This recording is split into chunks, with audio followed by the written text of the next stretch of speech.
welcome back to the fourth video of this T20 World Cup 2021.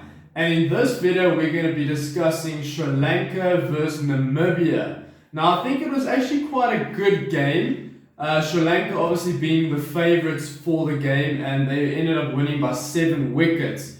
But not to throw away Namibia, I think there were some good positives in their game, in their innings. So I'm going to let Coach Allen discuss a bit of what happened in the Namibian innings, and then I'll continue with the Sri Lankan innings. Yeah, thanks, Coachy. So, hi to all our subscribers. Remember, catch us on Instagram, TikTok, all those places. To our Udemy students, hey, keep watching the space, keep studying hard, guys. So, let's cover a few things here. We know Namibia coming in are unknown.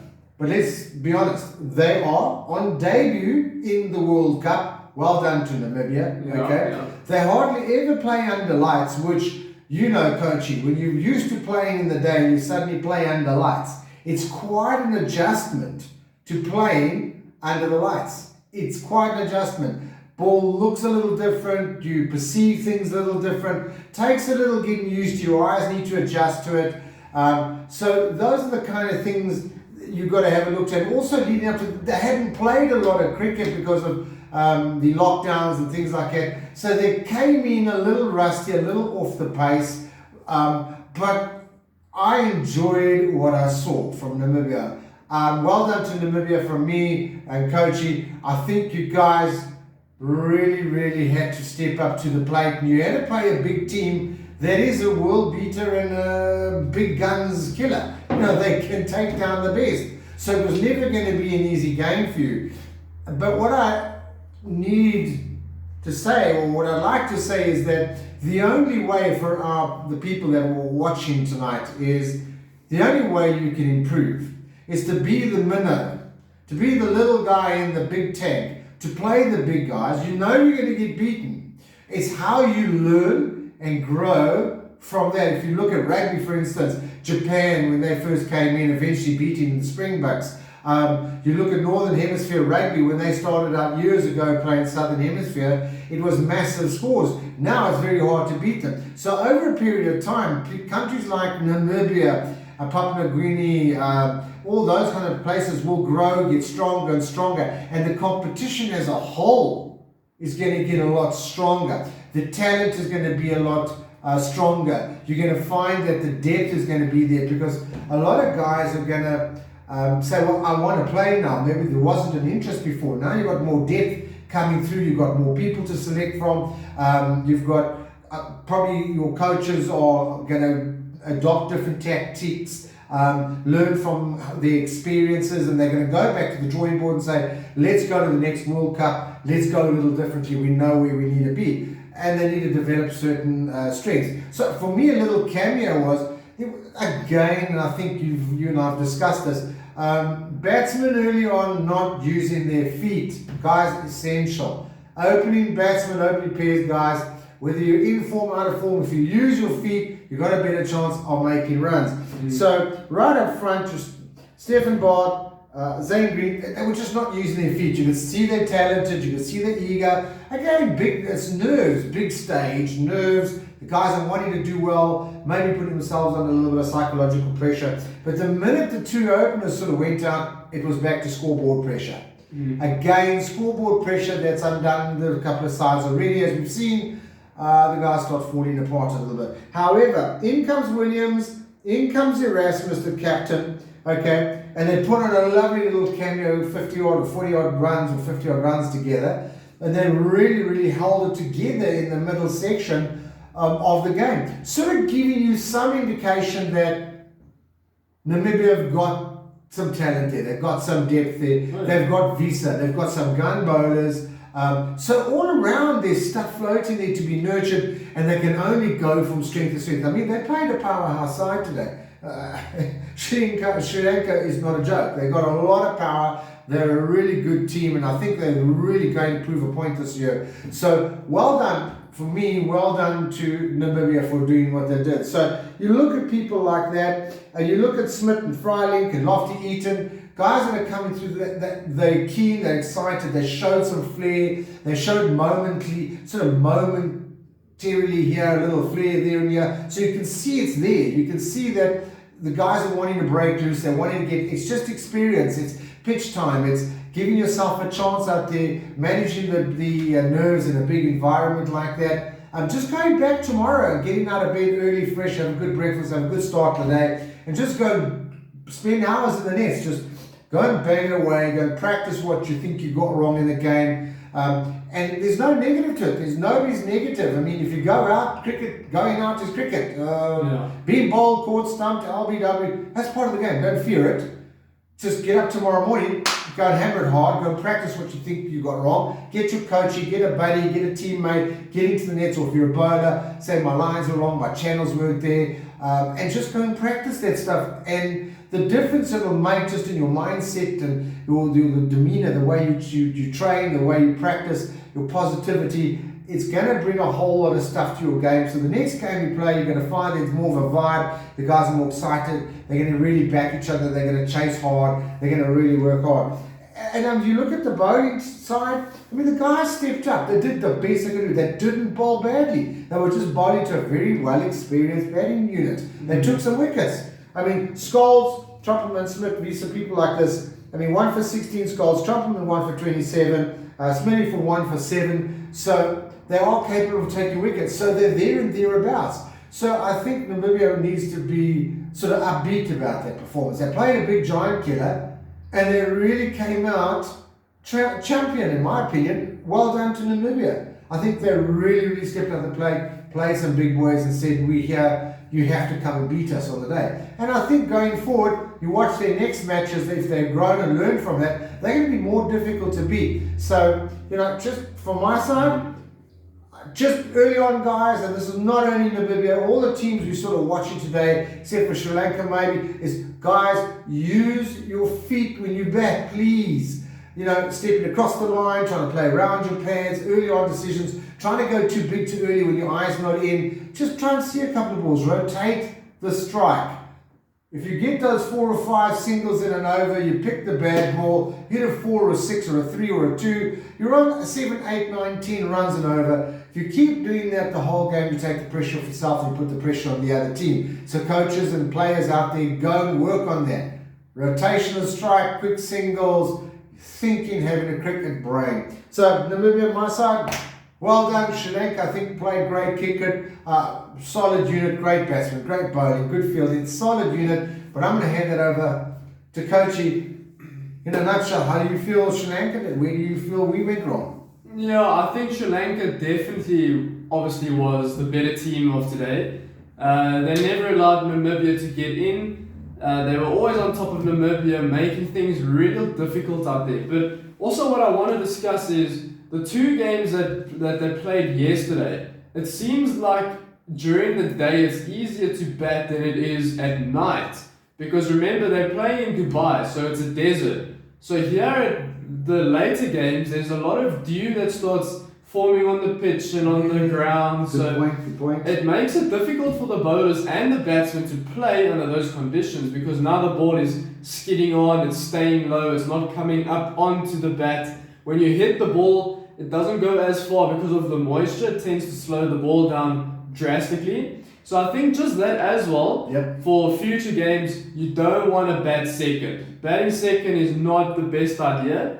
Unless, unfortunately, you lose the toss and it is what it is. You've got to make the best of your situation. Especially the afternoon games, because the early morning games they're playing in the day during the heat. Exactly. They don't have the same problem. During the day it's going to be dry. So it's that second match that falls into the evening where the problem becomes. Exactly. Great. And just talking about the Sri Lankans bowlers, I should say. Their opening bowlers are really good up front. Good swing, some real genuine good pace. There's no substitute for fast bowling. Absolutely. And you'll find on this channel, you'll find lots of fast bowling videos. So go and check it out if you want to learn how to bowl fast. But yeah, the fast bowlers were definitely relentless today. They gave nothing away. The Namibian batsmen did not have an answer. I don't know if it's because it's their first game in the T20 World Cup. under the big or on the big stage. So maybe they were nervous, haven't faced anything of that caliber, that international experience. I mean, there's a lot of experience in that Sri Lankan side, and we're not used to seeing Namibia in a World Cup. So I think we need to just give them a chance and see where they end up. I don't think they're going to do too bad. Also some great catches and fielding from the Sri Lankan side. Really good stuff. You can see that they're a world-class side. And I just want to talk about Theekshana. I hope I've pronounced that right. Good spin bowler, is a youngster, taking 3 wickets, 25 runs, 4 overs. I think that's an incredible economy to have in a T20. And normally the spinners can be quite expensive, but I think he did his job pretty well. So well done to him. It was a great performance. Kumara, fast bowler, really like him. Big, strong guy. He's built like a tank. Good pace. So he took 2 wickets, 9 runs after 3.3 overs. Yet again, phenomenal stats. I hope these guys can keep it up throughout the tournament. It'll be interesting to see how these guys play against the bigger sides like Australia, New Zealand, England, those kind of teams, India. I'll be very interested to see how they cope against them and how they play against them. But yeah, just generally a great bowling performance, tight lines and lengths, gave nothing away. Cool, that's when if you want to score runs, you have to work for it. I'm not going to give you anything for free. And that's exactly what the Sri Lankans did, keeping Namibia down to, 97 runs all out. Yep. And that's what happens when you bowl good, you put them under pressure. They have to enforce a shot that they're not used to playing. Therefore, that's how you get the wickets. So well done to Sri Lanka. And Sri Lanka's batting, they were looking to be more positive and more aggressive, which I think is very key in T20. You want to utilize those first 6 overs of the power play with only 2 fielders out. You want to utilize that and get as many runs as you can on the board so that when the fielders after the power play start moving out, you've got enough runs on the board to not feel the pressure and the scoreboard pressure. Yet again, I think that the shot selection and execution, sometimes it was not bad, but most of the times it was off. Sometimes the batsmen are looking to be too eager, not choosing the right shot to go for it. As I said earlier, the pitch is difficult to bat on at night. So that plays a very interesting role when you are batting, because now you have to think of the conditions and not only the game situation. So there's a lot to think of when you're batting at night, but I think Sri Lanka really did a good job. But yet again, this is a trend we're seeing in every single game, as Coach Adam touched on it earlier. Not enough rotation of strike. You can't only rely on the boundary balls, there has to be rotation of strike. Because think of it, if there's 6 balls in an over and the first 4 balls you rotate strike, let's say it's a single every time, that's 4 runs. Let's say the 5th ball is a bad ball, you hit it for 6. Suddenly that's 11 runs, 10 runs off the over. So without anything special, you can score 10 runs an over. You just have to work on the rotation of strike. Talking about Avishka Fernando, he scored 30. Unfortunately, I didn't see how many balls he landed up on. I just missed that.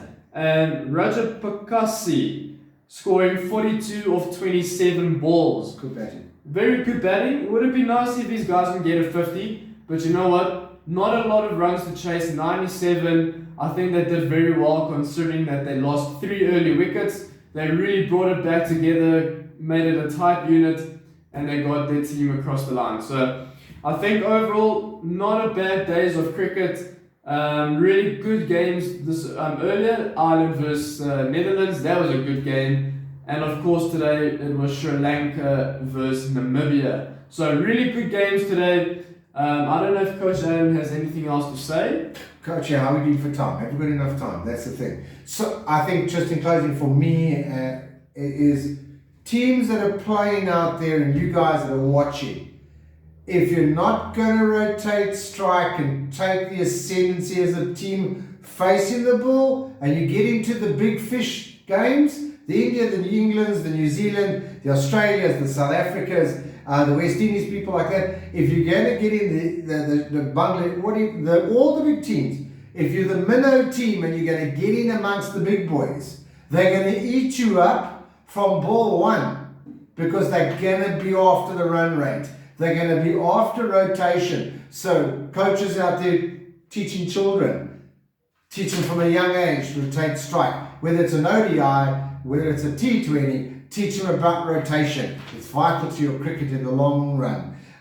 You tick away your scoreboard, you add pressure, it adds all sorts of dynamics to the game. So just a warning out there, tell me I'm wrong on your comments. Let me know if I'm wrong. If you're not rotating strike, you can't go and punch with the big boys. You've got to jab if you're a boxer. You can't just swing with a big right all the time. You've got to put the jab out there. That's your singles. Get that out there. Get those singles going. Like Coach said, it's a trend we've seen now in all the games. And it's something they just need to be aware of. And don't be over eager. If you're backing for form, take a few balls. Take a bit of time. Find your rhythm and then play. Don't go force the shots like Coach said. Don't force shots.